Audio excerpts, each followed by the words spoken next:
Hello friends, time pass नहीं की YouTube channel में आप लोगों का स्वागत है। आप लोगों को इस चैनल पर सिर्फ वही कंटेंट मिलेगा जिससे आपका सिलेक्शन हो पाए और बहुत ही कम समय में आप लोगों को बहुत सारी जानकारी मिल जाएगी। तो चलिए आज हम देखते हैं एनसीईआरटी सीरीज़ का क्लास 6 से लेके 12 तक का साइंस। जी हाँ, मैं आप लोगों को क्लास 6 से लेके 12 तक का संपूर्ण साइंस का चैप्टर वाइज पढ़ा दूँगा और यकीन मानिए कि इससे बाहर आप लोगों का एग्ज़ाम में क्वेश्चंस नहीं पूछे जाएंगे। जितने भी कॉम्पिटिशन एग्ज़ाम्स होते हैं, ठीक है, उन सबों के लिए। तो चलिए बिना देर किए वीडियो को हम स्टार्ट करते हैं। आज हम देखेंगे क्लास 6 का साइंस, उसी में भी चैप्टर नंबर उसका 1 जिसका नाम है भोजन यह कहाँ से आता है, ठीक है, उसको देखेंगे और इसको आसानी से उसका जो निचोड़ होता है, जो इम्पोर्टेंट क्वेश्चंस है, मैं सिर्फ उसी को लिया हूँ, ठीक है। पूरा थ्योरी पढ़ाया नहीं है, उस सारी थ्योरी का एक निचोड़ था, उस निचोड़ को मैं आप लोगों के सामने रख रहा हूँ। अगर वीडियो आप लोगों को अच्छा लगे तो प्लीज़ मेरे चैनल सब्सक्राइब कीजिएगा, लाइक कीजिएगा और शेयर कीजिएगा। तो चलिए बिना देर के वीडियो को हम स्टार्ट करते हैं। टॉपिक क्या है? भोजन यह कहाँ से आता है। भोजन यह कहाँ से आता है, देखिए, खाद्य संगठन और स्रोत। सबसे पहले देखते हैं, देखेंगे हम खाद्य संगठक और उसका स्रोत, वो कहाँ से आता है। संगठन क्या होता है?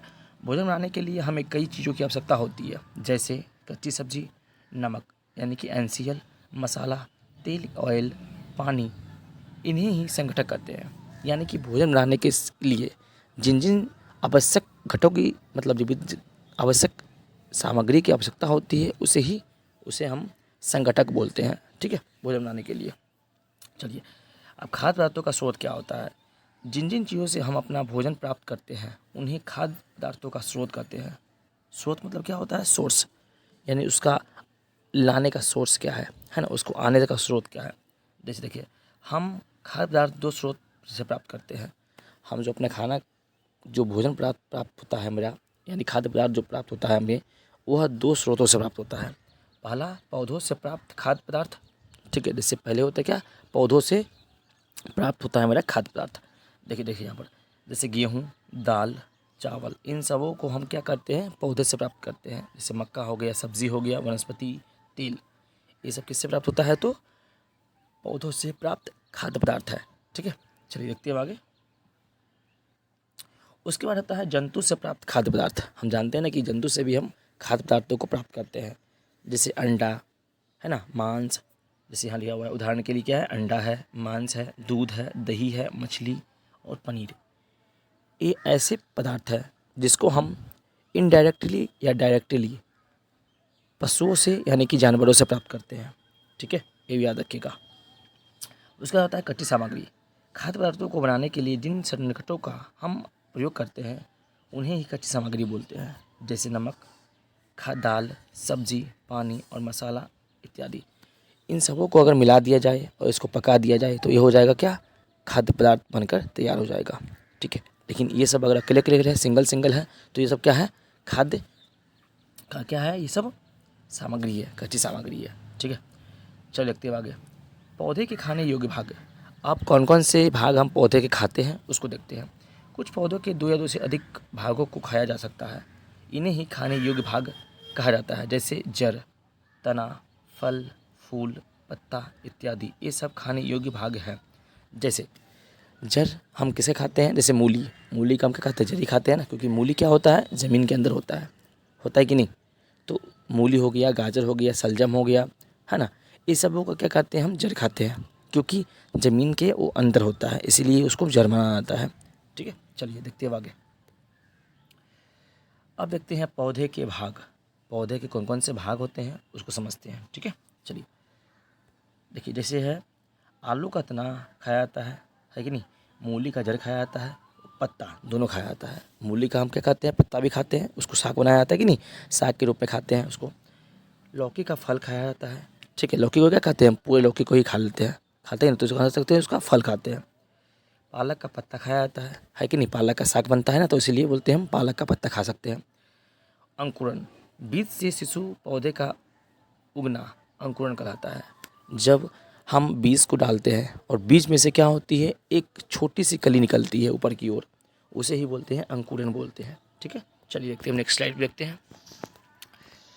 अब देखते समझते हैं अंकुरण होता क्या है, अच्छे से समझते हैं इसको।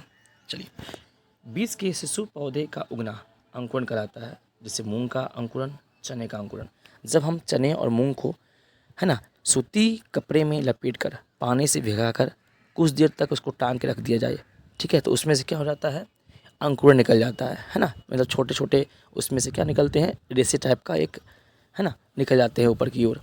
तो वही क्या होता है, अंकुरण होता है, ठीक है, जिसे हम खा भी सकते हैं, है ना, कच्चे बादाम और कच्चे मूंग के तौर पर। चलिए अब देखते हैं आगे।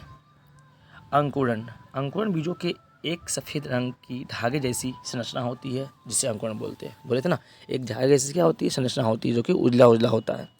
चलिए अब है मकरंद क्या होते हैं, जिसको बोलते हैं नेस्टर, नेक्टर।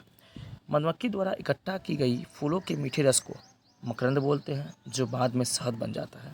देखिए, जो मक्खी जो अपना छत्ता में, है ना, वो मकरंद डालती है, वो धीरे धीरे क्या करता है, शहद का रूप ले लेता है, तो उसी को बोलते हैं हम मकरंद बोलते हैं, ठीक है। मधुमक्खी मकरंद का भंडारण करती है क्योंकि, ठीक है, आप समझते हैं क्या, फूल और उनका मकरंद वर्ष में केवल कुछ समय ही उपलब्ध होते हैं, अतः मधुमक्खी इन मकरंद का भंडारण कर लेती है ताकि पूरे वर्ष इसका उपयोग किया जा सके, ठीक है। हम जानते हैं ना कि कोई भी फूल पूरे वर्ष नहीं खिलते हैं, है ना, उसका कुछ क्या होता है, समय होता है, अवधि होती है, उसी अवधि में वह फूल खिलते हैं और उसी समय, है ना, मधुमक्खी उस फूलों से रस को लेकर मकरंद को अपने छत्ते में भर लेती है और उसका उपयोग पूरे साल तक करती है, ठीक है, और वही जाकर बाद में क्या बन जाता है, तो शहद का रूप ले लेता है, ठीक है। चलिए अब देखते हैं हम आगे। आगे क्या है, भंडारित शहद को मधुमक्खी भोजन के रूप में प्रयोग करती है। आप समझिए, जो ये भंडारित शहद होता है वह मधुमक्खी अपने भोजन के लिए उसको यूज़ करती है, ठीक है, याद रखिएगा ये। चलिए अब देखते हैं खाद्य पदार्थों का ग्रहण करने के आधार पर जंतु के प्रकार। अब खाद्य पदार्थ को ग्रहण करने के आधार पर, जैसे यानी कि कोई मीट खा रहा है, कोई साग सब्जी खा रहा है, कोई दोनों खा रहा है, तो इसको हम कैसे बांटेंगे, तो चलिए उसको समझते हैं। तो उसमें है सबसे पहले शाकाहारी, मांसाहारी और तीसरा क्या है, सर्वाहारी। अब चलिए समझते हैं सबको अलग अलग से बारीकी से। जैसे पहला क्या है, शाकाहारी, जो जंतु केवल पादप या पादप उत्पाद खाते हैं उसे शाकाहारी कहते हैं। जैसे गाय, हिरन, भैंस, खरगोश, ये सारे जीव ऐसे हैं जो सिर्फ घास खाते हैं और हरे साग सब्जी खाते हैं, ठीक है। उसके बाद क्या है, मांसाहारी, वे जंतु जो केवल जंतु या फिर जंतु उत्पादों को ही खाते हैं, जैसे उसको कहते हैं मांसाहारी बोलते हैं। जैसे शेर, बाघ, चीता, ठीक है, ये सब क्या है, ये सब मांसाहारी जंतु है, यानी कि ये मीट खाते हैं, ठीक है, किसी जीव का मीट, ठीक है, कह सकते हैं, उसी को मारकर या किसी मरे हुए जीव का शिकार करते हैं, तो ये सब क्या होते हैं, मांसाहारी जीव कहलाते हैं। अब देखते हैं सर्वाहारी, वे जंतु जो पादप और जंतु दोनों ही खाते हैं वो सर्वाहारी कहलाते हैं। जैसे मनुष्य, ये क्या है, सर्वाहारी है। मनुष्य क्या खाते हैं, मनुष्य, हर कोई मनुष्य नहीं खाता, लेकिन कोई मनुष्य ऐसा भी होते हैं जो मीट मछली भी खाता है, साग सब्जी भी खाता है, ठीक है, तो उसी को बोलते हैं सर्वाहारी, यानी जो मीट मछली खाए और साग सब्जी खाए, यानी कि दोनों चीज़ खाए, उसको बोलते हैं सर्वाहारी, ठीक है। चलिए अब ये चैप्टर क्या होगा आप लोग का, ख़त्म हो गया, ठीक है। अगर आप लोगों को वीडियो अच्छा लगा हो तो प्लीज़ मेरे चैनल को सब्सक्राइब कीजिएगा, लाइक कीजिएगा और शेयर कीजिएगा, और ऐसे ही इंपॉर्टेंट वीडियो के लिए हमसे जुड़ जाइए। मैं आप लोगों को पूरा साइंस 6 से लेकर 12 तक करवाने जा रहा हूँ। तब तक के लिए थैंक यू। जय हिंद, जय भारत।